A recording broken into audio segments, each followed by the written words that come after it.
So this I believe segment. I've written something out, and I hope that that is not distracting. I believe one should keep things simple when talking about vast guiding principles of their lives. Not recite some thunderous verities or make a list of various platitudes. To single out an ethical code that I believe has dominated my path through life. It can be summed up in this one word: fairness. Even as a child, I became indignant when I thought someone or something was unfair. I remember going to the police station in my hometown when I was a kid in Jefferson City, Missouri, and telling the desk sergeant in high dungeon that Mrs. Polkinski, the neighborhood peeve, had taken our softball when it landed in her yard and wouldn't give it back. And that wasn't fair.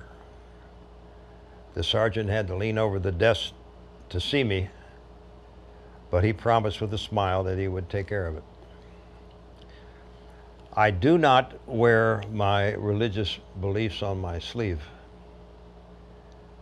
but I have always felt that basic Christian teachings, morals and standards are fundamentally sound, wise, governing, stabilizing, necessary values for ethical human behavior. Much of good religious standards, in fact, I believe, have been copied and codified in civil law. But religious leaders articulated them first. Therefore, I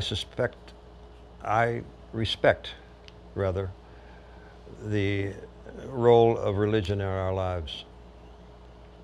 I cherish my family. I miss Carol with a pang that occurs in unexpected moments.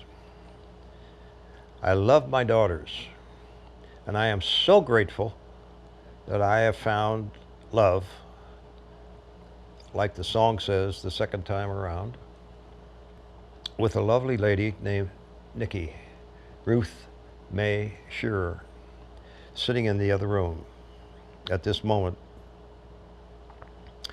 Perhaps the one principle I applied in raising Anne and my daughter Patricia was for them to be independent, to rely on their own best judgments. In effect, when they arrived, I tried to prepare them to leave, as I used to tell Carol.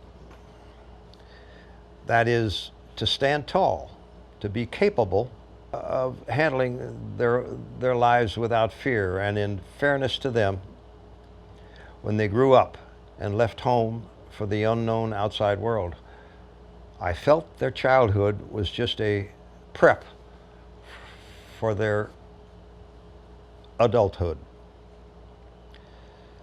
This meant also an obligation to stop once in a while and provide and give back to the community that helped shape them.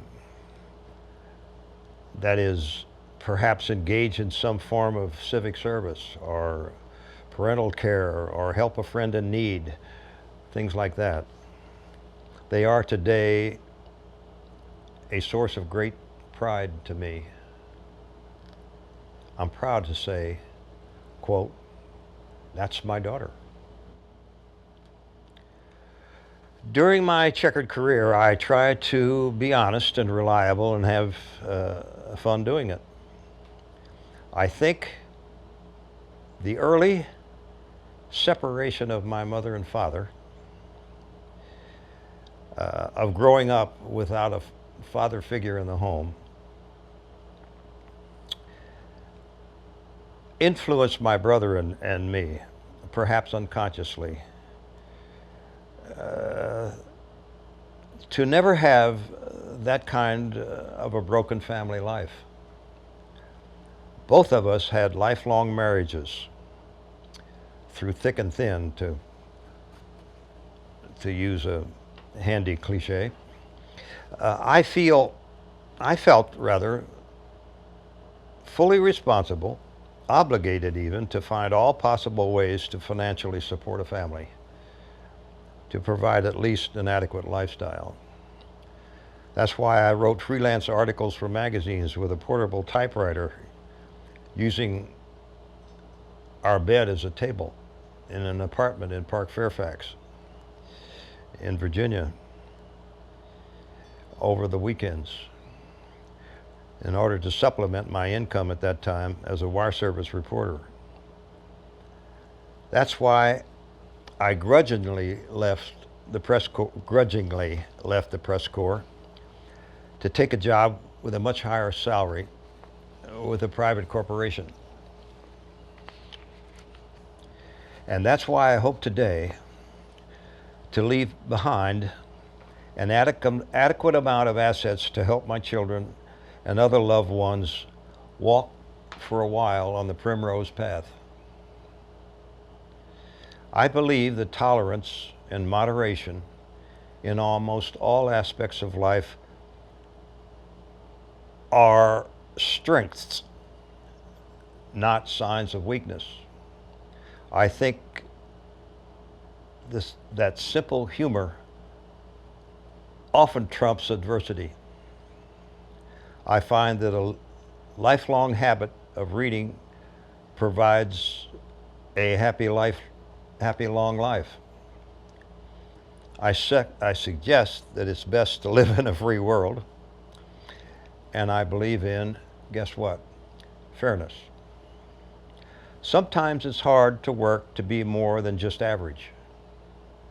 I want my children to keep their eyes on the stars, to strive for better, for best even, to be proud of their heritage. I bless all of you. Have a happy life. Be fair. Love you. Hale.